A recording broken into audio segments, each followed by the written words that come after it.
A physician that inspired me would be Richard Banana. He was my program director when I was a resident, and he was the one that first got me involved in the academy. So he dragged me, kicking and screaming, to my very first meeting where I got hooked.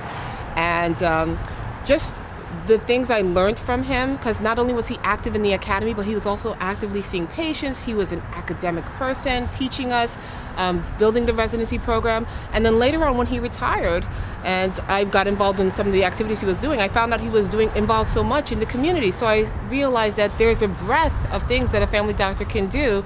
And so I've continued to do this to this day. So he's the one that really inspired me to do what I'm doing today.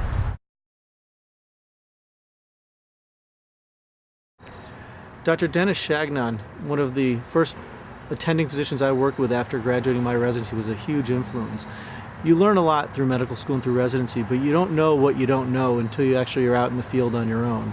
And Dr. Chagnon was an amazing mentor to me, to inspire me to really remember that the reason I went into family medicine was not for the business of medicine, not for the academics of it, but to take care of people.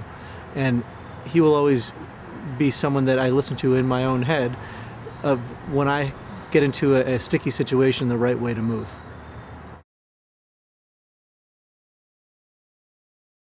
Actually, the reason I started with the New York State Academy is because one of my mentors, Dr. Linda Prine, who received the Family Practice Teacher of the Year award previously, was like, Sarah, you should just come with me to this meeting. There are all these great family doctors there. And I was a resident, and I said, well, I don't even have a role. I don't know what it is. She's like, just come, just come. And actually that year there was a vacancy in the position for the resident to get to vote at our Congress of Delegates, and I got to have a say in what we were doing and testify, and really was like, oh my gosh, this really matters what we're doing here and what family doctors stand for in our state. And Dr. Prine has done this with dozens, hundreds probably of students, where she sees that they have an enthusiasm for what we're doing and pulls them in and connects them to the right resource, whether it be teaching you about something and how to provide care to patients, or about how to advocate for your patients on the state and national level. And her having done that for me, I now really try to do that with residents and students of my own, and I hope that I can live up to that, but I'm really lucky to be here and thank her for that. Actually, my family doc, my own personal family doc, is Dr. Andrew Simons. He was actually our award recipient last year, Family Physician of the Year, so I'm quite proud of him for that. But actually, more importantly, he was the one that got me started in the State Academy to a large degree. He offered me the first opportunity to come out and be a part of the State Academy of Family Physicians and really start to embrace the organization and learn about the other types of family physicians that are out there and how we all have the opportunity to work together for the betterment of our patients.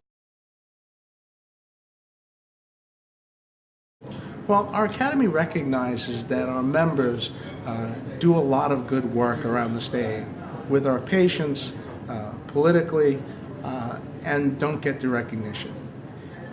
And this is a mechanism, and it's a long-standing tradition, where if we choose one or two family physicians who truly have distinguished themselves, that it is truly a way of recognizing and honoring family physicians as a whole around the state. Because whether people realize it or not, their own personal family physician really is an outstanding clinician and truly has their interest at heart.